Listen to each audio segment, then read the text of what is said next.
Step onto the field. I'm Patrick Dangerfield. And I am Josh Jenkins. Pat, I'm going to start off with a quote. We're not going to muck around because there is a lot happening. There is a lot happening. I'm going to start off with a quote that I think represents this podcast very, very well. Here we go. My biggest regret in my career doesn't involve calling my GM a so-and-so or showing up to Raiders camp late in a hot air balloon with frozen feet or throwing rocks at that UPS driver. And it definitely doesn't involve taking my shirt off and doing a victory lap around the Jets stadium mid-game while throwing up deuces. My biggest regret is that I'll never get to see me, Antonio Brown, play a game live. Sure, I can watch the game afterwards, but I can't imagine what that was like for you all to see something like that. It must have been like watching the Beatles or Jesus perform at Red Rocks. End quote. Antonio Brown, former, unsurprisingly, former NFL wide receiver, Pat. And that takes us directly and segues beautifully into your 300th game. What year did Jesus turn water into wine at Red Rocks? I can't quite remember when that was performing live. Sort of David Copperfield-esque. It was a little while ago now. Now, that quite just had to find its way onto the airways. Antonio Brown actually tweeted that out. He didn't say it, unfortunately, so it would have been nice if he had said it somewhere and we could have played the audio, but he did tweet that out last week, and it was too good to let that fall through the cracks. But in terms of AFL news, Pat, there's plenty happening at another club, but it would be remiss of us. It is providing all goes well, only a few days to go, it will be your 300th game this week. What does it mean to you? How do you feel about it? What's going through your mind? This is probably the one that, like all the previous sort of 200, 250 that I've played in, it wasn't like for me, this one means a bit more because I suppose it's special for my family and all those sorts of things, but it's one that I'm, really quite proud of. It's a long time to play in the game for. I remember one of my under 16 coaches, Leon Harris, who started a bit of recruiting in Brisbane. And I remember him talking about, you've made it at the league when you've played 100 games of AFL footy. So to play 300 is very special, and it's nice to be able to do it in front of friends and family this week at GMHBA. Oh, only adding to the evidence for the conspiracy theorists who thought you deliberately pulled out a couple of weeks ago. So what you are basically saying is if you play 100, you've made it. So you've made it 3 times over. A couple of quick questions for you, because as big as it is, there are some absolutely breaking stories here on the field. Wow. By the field, but as we are going to air, what is the favorite game that you've been involved in thus far? Obviously, you'll be hoping that there'll be one in about 5 or 6 weeks that will soon take that place. But thus far, what's the most memorable game you've ever played in? The most memorable game, there's a few of them, but probably one of the most memorable was the showdown post Phil Walsh's death. Yep. That was, I think, the previous week we'd played against West Coast, had been absolutely pummeled the week before Phil passed away, and Geelong, we essentially split the points with Geelong coming forward and saying we shouldn't be playing right now, which was, an incredible gesture from them. But I remember that game, that's something that really sticks in my head, and no doubt yours, just given, the enormity of what had happened. So I remember that one really clearly. We'd control the game, and then Porter coming, I think it was like a 3 or a 5 point deficit in a win in the end. And that was one that was, just that incredible emotional build up. And then there's the execution of winning the game. And that's, I remember thinking that's what Phil wants more than anything else. He doesn't care about any of the other stuff. It's, getting it done. So that was a really emotional one. First game is always special. Like that's one that's really clear in my mind.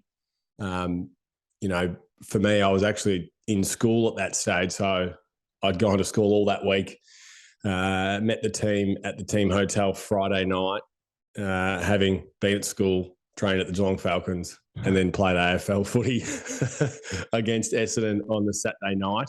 So that was a pretty interesting experience. And then my first game in the Hoops was a really special one. Obviously playing against Hawthorn, it's a rivalry that's up there with the biggest rivalries in the game, and that was a really special one. So they're memorable ones. And then I think the great and memorable games, the milestones that you share with other players, watching Joel play 350, 300, Hawk the same, Mitch 250, the really special players, they're ones that are great to be a part of. Notice you didn't mention Jenkins at 50, but that's all good. Now, in all seriousness, there is a lot happening. So we're sitting down Monday afternoon, early afternoon, and as of this morning, Paul Brasher, the president, of Essendon, has stood down, according to multiple reports across the AFL. And as of literally 10 minutes ago, and this news will either be certified or it will be in the bin, and Neil Mitchell of 3AW's reputation will be in the bin as well. But Neil Mitchell of 3AW has said that Ben Rutten is now gone as the senior coach of the Bombers as well. So let's go with Neil Mitchell and his suggestion that this is happening. It is all happening at Bomberland. It is on. Yeah, there's a huge amount to unpack. And, how long has the immediate question is how long has this been on the agenda for? Is it a week? Is it a month? Because decisions made on the back of emotion and rash decision making is a quick path to ruin. To ruin. It is, absolutely. So there's a huge amount to unpack there. Are they going, like the reports around, are they going after Clarkson? Where does that sit? Do you just open your checkbook and say, mate, we want you, whatever it takes. We're bringing you to Bomberland. Where does that leave North Melbourne? Where does that leave GWS? I mean, the initial, like last week, we were discussing around the makeup of coaching groups and how, is there a potential to change it? Is there a potential to, employ two senior coaches? If you're GWS, how can we get the best possible person or people for our organisation? So rather than the status quo of a single senior coach, do we try and get the best two in the land? And because generally, if they're not already established senior coaches, they're going to be cheaper. And with the uplift in the soft cap next year, do you pay, two coaches around that 350, 400 mark that are absolute guns in their own right, rather than that single big fish, or is it 455, whatever the number is, rather than go for one Alistair Clarkson? Do you try and get, is it Uze? Is it Chaplin? Whomever? Is there a different way of doing it? I don't mind that, because I hope and I imagine that you lessen the burden, and one person's not responsible for getting around to everyone and making every decision and attending every function and dealing with every sponsor. So I don't mind it. There's merit in it. We know it works, and some people will laugh at me even comparing the two, but we know it works in country and regional and rural footy. We know that two coaches works really well at that level. So I don't mind it, Pat. It's food for thought. Once upon a time, you would have laughed at co-captains. But given the responsibilities, it's where plenty of clubs have gone. Sydney have three captains. Right. Yeah. I like it.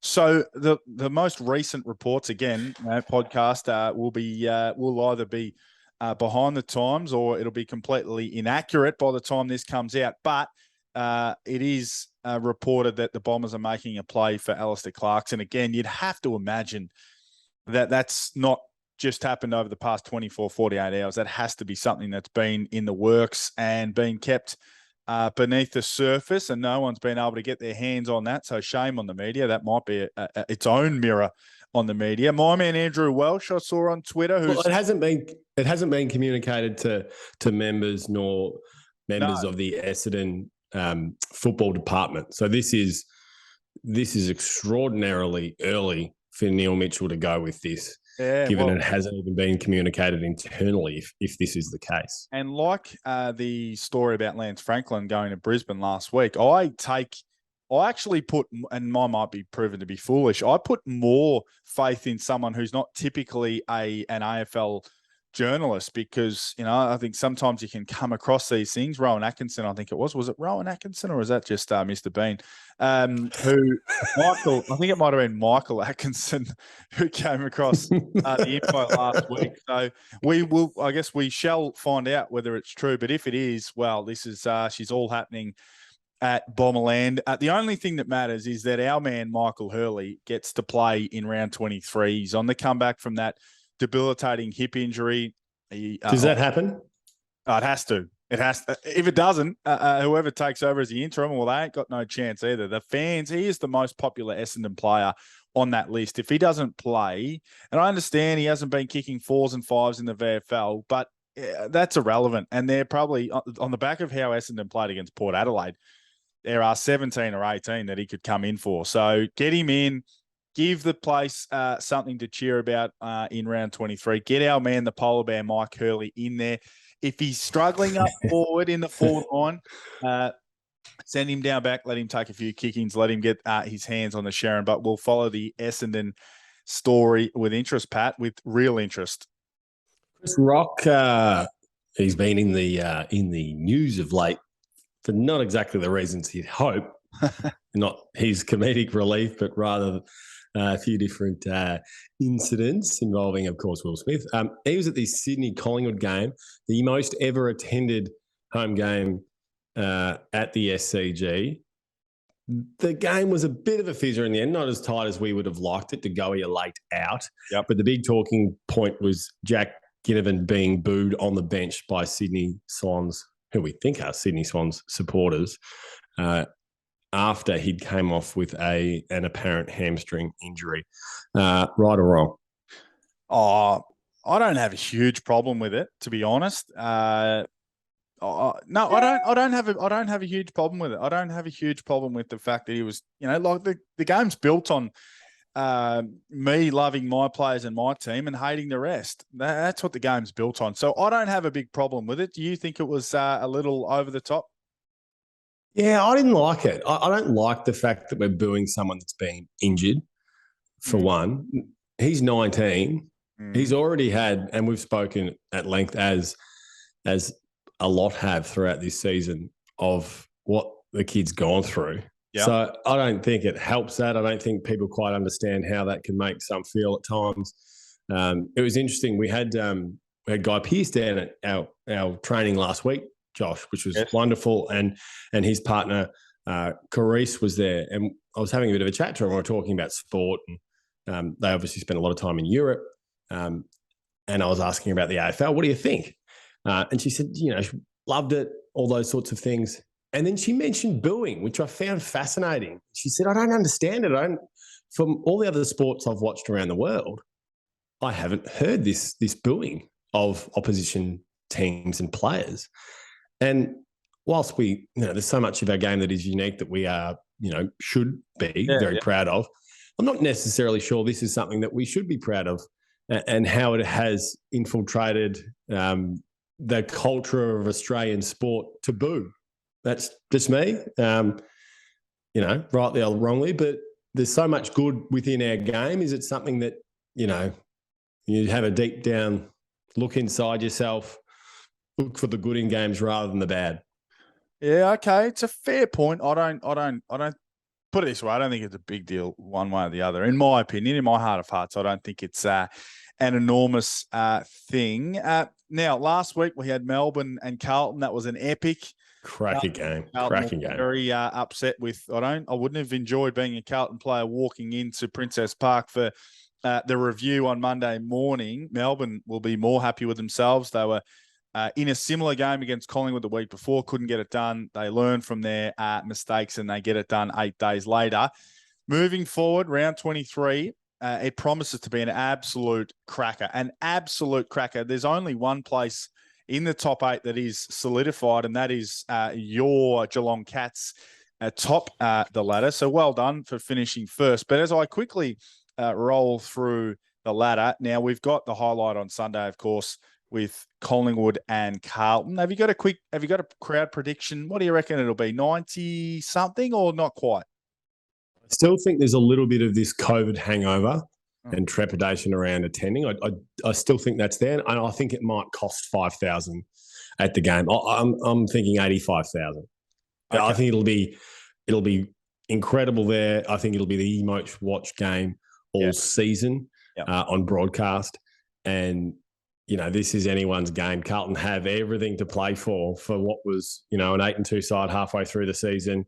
To a fair bit of inconsistency in the second half. We've seen Collingwood win 11 straight, lose their first game, obviously last week, and I think it was 5th overall or 6th overall. It's a fascinating one. It's a absolute belter, and what two teams? You couldn't wish for something better if you're the AFL. I wouldn't have thought. Indeed. So Sydney, Melbourne, Brisbane, Collingwood, and Fremantle are all vying for positions 2, 3, and 4. So that will be interesting. Richmond can only really drop to 8th. They can't go higher than 7th. And then it's Carlton, the Dogs, and maybe the Saints, but more unlikely the Saints. They've got to play Sydney, who can jump up. So it's kind of out of Carlton and the Dogs. Carlton, of course, we know play Collingwood. That's going to be a brutally hard game and a hard-fought game on the back of an emotional letdown from Carlton. And the Dogs go down to, and this is a tricky one, the Dogs go down to Tassie early on Sunday and face the Hawks. And the Hawks are really plucky down there. I think that's going to be Ben McAvoy's last game. I don't think he bowed out on the weekend. I think he just announced it last week. So if that is McAvoy's last game, maybe one or two others, who knows? That will be a hard-fought game. So it may well come down to percentage, or it may very well come down to percentage in terms of if the Dogs win, it'll be percentage, and you'd imagine they'll get the nod. But it will be fascinating Sunday afternoon, Pat, watching the games themselves, but following the live ladder. Do not miss Channel 7's game, Collingwood v Carlton. Well, it's a percentage difference at the moment between the Dogs and Carlton. So yeah, plus the game. No, they're a game. The Dogs are a game behind. Yeah, sorry. Yeah. So the Dogs have to beat Hawthorn, and Carlton would need to lose to Collingwood for it to be based on percentage. And they are so close. It's 0.9 the difference. So you'd imagine a Dogs win and a Carlton loss, the Dogs would leapfrog, and that would see Carlton miss. So Sunday will just be unmissable TV on the screens of Channel 7. Marcus Stoinis, Josh, is in stride for accusing Pakistani bowler of throwing. Mm-hmm. He seemingly accused Mohammad Hasnain for throwing, and he was found guilty of an illegal action after the BBL when he was reported a few years back. Stoinis made the gesture after Hasnain had dismissed him. You're probably going to do it slightly before you get dismissed. Yeah, a little sour. How did you say that? A little sour. Well, it was a throw. It erupted social media, which happens a lot, I know. But the big boy, the Stoin man, he wasn't happy, and he made the gesture a couple of times, which is a little bit ugly. And there was some cricketers jumping on Twitter who weren't happy with what he did. So it's an interesting one because Hasnain actually went before the ICC. He did all the sports science tests, and they deemed that his bowling action was illegal. And let's be honest. So you do that test with everything dotted up through your arms. There's no doubt he is changing his action to try and extend that arm compared to when he's actually bowling out on the track. But he did fail the sports science test with the ICC. That's what I'm saying, though. So it's even worse. Yeah, even when he was trying to pass it, he couldn't pass it. And then, clearly in a game, he probably accentuates that. But the big Stoin man, Marcus Stoinis, is under a bit of fire. Well, he's under a little bit of fire for that. What about this? And this only happened a few hours ago, Pat, Monday morning. The FedEx St. Jude Championship in Memphis, Tennessee. Never been to Memphis. Would love to go there. Will Zalatoris has won a playoff, and it was an unbelievable phenomenal, outstanding playoff between he and Sepp Straka. It was just magical. I'm not a big golf guy, but this was just hard to turn the TV off. They tied. You didn't have a shoe on, Josh. They tied things up at the 10th. They were both 14 under, so they're playing incredible golf. And it was tense all the way through to the end of the 18th where they were tied. They went to a playoff. And in the playoff, Zalatoris had to play a shot. And so he was semi in the water. He had to take his shoe off and take his swing with one shoe off, 1 foot in the water, 1 foot out, played his shot. Sorry, that was Straka who played that with 1 foot in the water. Zalatoris was basically in someone's front yard taking one of his shots in the playoff. It was just hard to turn the TV off. If you haven't seen some of the shot making that was required, jump online and have a look. It was just incredible. For his troubles, Zalatoris collects $25 million Australian. Who said that all the money was in Live Golf? Who said that? Because he takes home $25 million cold, hard cash before tax. So yeah, he loses half of it. Is it the highest paid sport globally at the moment? Well, obviously the US sports that it is because of recent times, yeah. Right, all of a sudden, like European footballers would still have them covered, I think. Like obviously, there's the additional money that the US playmakers earn, but at the moment, if you are winning golf championships, but that's the key. You have to be winning. You don't get much or anything just for competing. Last week, you're not Russell Westbrook locked in at $47 million. That's right. No matter how you perform, we didn't get a chance. We dropped the pod before Meg Lanning announced that she was going to take an indefinite leave from cricket after winning Commonwealth Games gold. It's a bit of a surprise move, but it's not, on the back of Ash Barty and one or two others. It's not necessarily massively surprising, but it is a blow because she was one of the best players for arguably Australia's premier national team. So we shall see how long it lasts, if maybe it lasts forever, but it is a bit of a shame, but she's more than earned a rest. It's pretty amazing to see some of the world's best athletes, and we've seen it with Simone Biles through the recent Olympics. We've seen it with Ash talking around the pressures there. Meg Lanning, the captain, to have the courage to stand up and say, I need to take some time here. It's really impressive. It humanizes those emotions that every single person goes through at different stages in their lives. And I can't commend those players enough and sports people enough to put your hand up and say, I'm not quite right. I need to take some time here for myself in order to be, in order to enjoy what I'm doing and be better at all of it and enjoy life a bit more.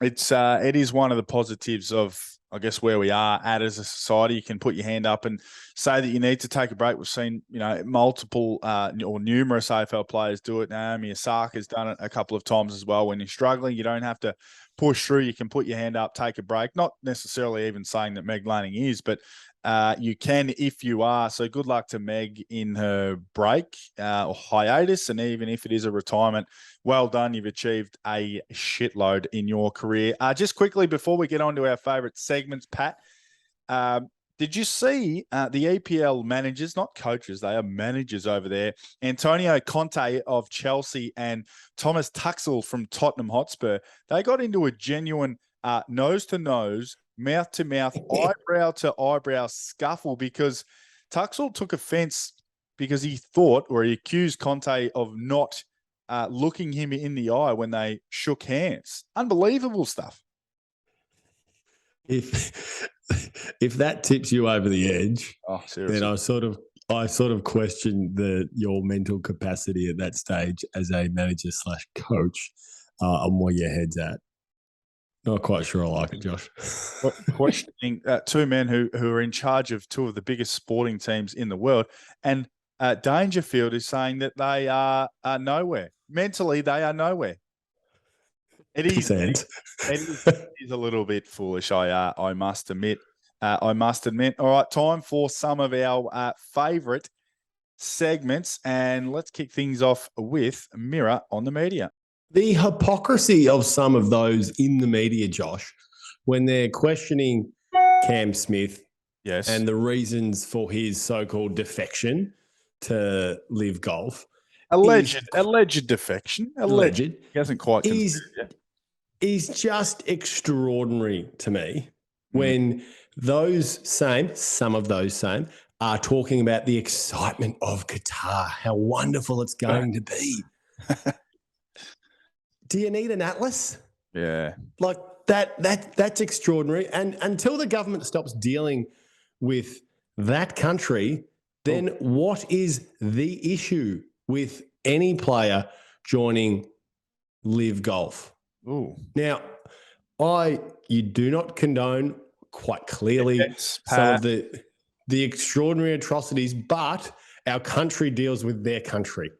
Mm-hmm. We're all excited about the World Cup, yet you have an issue with golfers going over there and taking up deals that will change not only their lives but their families' lives for generations to come. Yeah, the tall poppy syndrome it's ridiculous in our country. Yeah, I think we are just a little jealous that 100 mil is not being sent our way, and it's being sent in the way of, or in the direction of people who we presume are already rich. I think that's as much the issue as anything. So I like that from you. It's nice and strong, but it's been bubbling away. People are getting carried away about what is and what is, blood money and all these types of things. And I'm with you. It's a little over the top, and hopefully Live eventually becomes part of the norm in a sense. It will. We saw this with the BBL. Sorry, not the BBL. The IPL, the Indian Premier League, and how that rolled out and how that's been received. But even with, like, on the back of the Herald Sun releasing their 100 rich list with AFL players, and some of the vitriol directed at some of the players. Now, they haven't said it publicly, but I know it exists, from people around what they're earning. Like, we just have a different way of viewing this sort of stuff in Australia. We do. And it's just it's an extraordinary jealousy for some. It's mind-blowing. Cam Smith, if he goes there, good on him. Good on him. All right, from Mirror on the Media, I like that one from you, to 3 votes. And I'm just going to kick things off with a lovely bit of audio. It was Ben Cunnington making his return to an AFL arena. Have a listen. Oh, really, this is what the day is all about. What a special occasion it is for the North Melbourne Football Club, but for Ben Cunnington and his family. There's his wife, Belinda, and his kids, Xavier, Stella, and Kobe. What an emotional scene it is this afternoon. 13 months it's been since Ben Cunnington's been on AFL field, 2 bouts of testicular cancer, and here he is. Wonderful scenes for this football club. It was fantastic, Pat. Well called by Joey Montagna. He's doing good things as a commentator. I saw him. Joey. Heard him commentating the basketball. That was audio was thanks to Fox Footy. But I don't think I've ever recalled, and for good reason, Pat, I don't think I've ever seen or witnessed a player crying, walking or running out onto the field in an AFL game. And you can understand why, and kind of got caught up in it yourself and became a little bit emotional trying to put yourself in the shoes of Ben Cunnington. But it was so good to see him return to the field. He's a guy you would have bashed heads with a lot, and it was good to see. I know they got run over badly in the final term, but it was good to see his teammates play in a manner that was befitting of his return. Yeah, and I think you encapsulate that perfectly. It was befitting of the player and person that Ben is, and you can just see how much he means to the North Melbourne Football Club, to the players. The way that he plays, it embodies what you want to be known as a player. I think, in terms of that hard-nosed, uncompromising approach. He's a terrific person, Ben, an absolute ripper. He's been such an incredible servant of that football club, and they've missed him hugely, I think, because when someone like Ben Cunnington starts in the middle, the standard is there. He's the grade. Yep. So you need to perform to his level if you're going to play in there with him. Yeah. And if you're not, well, you're letting him down, you're letting the team down. So I think he's been a really important miss for them this season. He'll be a wonderful addition to that team culturally, as much as the on-field performance next year. They've missed him a lot. So it's wonderful to see him back on the field playing AFL footy. Congrats to Ben, his wife and his family on that. Hopefully the first of many more games for Benny Cunnington. All right, time for Joe, the Goose of the Week. And this one's pretty straightforward. I didn't have to look fast. Sometimes these NRL boys make life too easy for me when I'm looking for a Goose of the Week. It was initially Kalen Ponga of the Newcastle Knights by himself, but I've since read and learned that Kurt Mann, his teammate, was in this situation as well. So these two boys, of course, Newcastle Knights players in the NRL, have been filmed, and the vision is readily available online on Twitter. They were actually being escorted out of a cubicle. They're in the cubicle together. They were escorted out at a nightclub venue on the weekend. So you don't really need to put 2 and 2 together to get 4 there and understand what may or may not have been happening. But Kalen and Kurt, you just make life too easy for me when I'm looking for a pair of geese, and you two are certainly it. You'll probably cop your right whack and get a fine or something, or maybe a suspension, but the embarrassment of that vision would have to be worse than any fine or suspension that they'll get. I had Fernando Tatis Jr. as my Goose of the Week. He received an 80-game suspension in the MLB, the Major League Baseball, Josh, without pay. Yeah, well, so it's one thing to be suspended. It's another thing to be suspended without pay, quite clearly. And he's violated their – I'm not sure exactly what their drugs code is, but their performance they're not sure drugs either. Policy. They're not sure. They're not sure either, because I think 6 of the top 10 home run hitters of all time have all done significant time for PED use. So I like it, Pat. And I did have a look at him, but I overlooked him because I thought, oh, there's another one who's, another one of their best players who was tested positive for PEDs. It's not even the funny, and you're right. It's just one of those things that it's not even a stigma that's attached to it. Oh, it was done for performance in it. Like A-Rod, like one of the major broadcasters for the league, and it's not even whatever. Turned off. And it's a criticism of the NFL as well, because you can take PEDs and the league mandate you only have to do 4 games suspension for taking PEDs. We get 2 years or maybe even 4 years now. Is it too far? Do you think what AFL players deal with? No, well, you are absolutely at the essence of competition. You are cheating. So the NFL are way too lenient. You should at least get half a season, which is still only 8 games, but you should get a far more significant penalty. So Kalen Ponga and Kurt Mann, you two are the Gooses of the week, Pat. Now, Josh, we can obviously listen to our field podcast on all databases, wherever you get your podcasts. But we're also available now on YouTube. So our YouTube channel is The Field with JJ and Danger. You can type that in, and the entire show, all the highlights are on there. As always, you can keep abreast of things and keep following our socials, checking out our website. And one thing that I'm excited about, Josh, now you might laugh, but Horsepower debuts for the spring of 2022. Yes, it does. And kicking things off, we've got a host of co-hosts lined up. So you're getting the Lemon and SARS. Matt Hill, the voice of racing in this country, yes. The voice of the Melbourne Cup, the voice of all of your favourite races, is my co-host to kick things off. So Spring Carnival's not far away. The first Group 1 of the spring is happening this weekend in Sydney. So Matty Hill will be with me. He's coming to my house, Pat, to record. So can't wait. So what can we expect from Horsepower? Are you giving tips on who to follow, who to look out for? Everything. So we'll talk to Matty about, how he prepares for a race day, what he does in between races. I put the word out on Twitter to say, if you've got a question for Matt Hill, send it through to me and I'll ask him.